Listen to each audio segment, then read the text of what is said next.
Magandang araw mga ka-rider. Paano nga ba mag-adjust ng kadena na maluwag ng YTX Yamaha 125? Samahan niyo ako guys. Papakita ko sa inyo kung paano. Okay, let's go!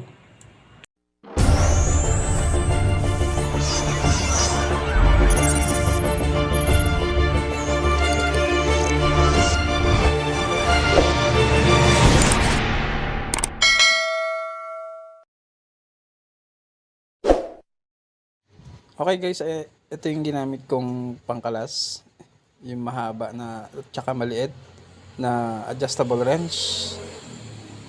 Yan yung pampipihit nyo. Yung isa dyan guys, yung isang maliit, ipangontra yan. Yung isa pampihit. Ayan naman yung open wrench. Ipipihit nyan pagkatapos nyong luwagan yung magkabila. Yan yung pampipihit. Sa adjustable. Sa adjuster pala. Guys. Yan dalawa na yan. Number 10 yan guys, yung isa number 8. Depende kung anong size yung nut nung ano nyo guys, ng adjuster nyo guys. Pwede yan. Okay yan guys, niluluwagan ko na yung magkabila ang tornilyo para ma-adjust na yung kadena.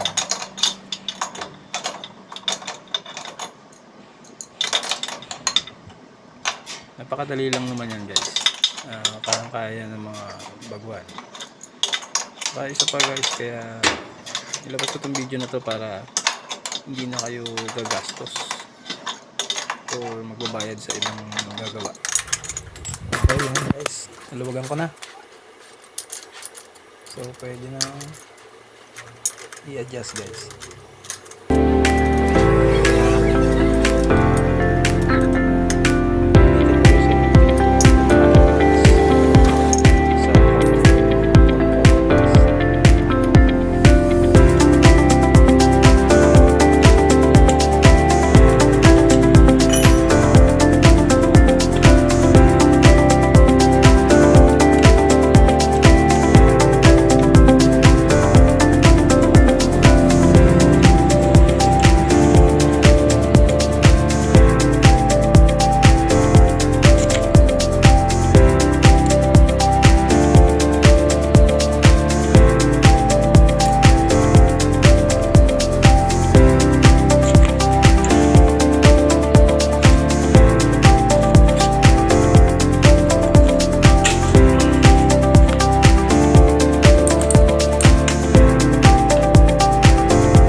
Guys, kung nasa gitna siya.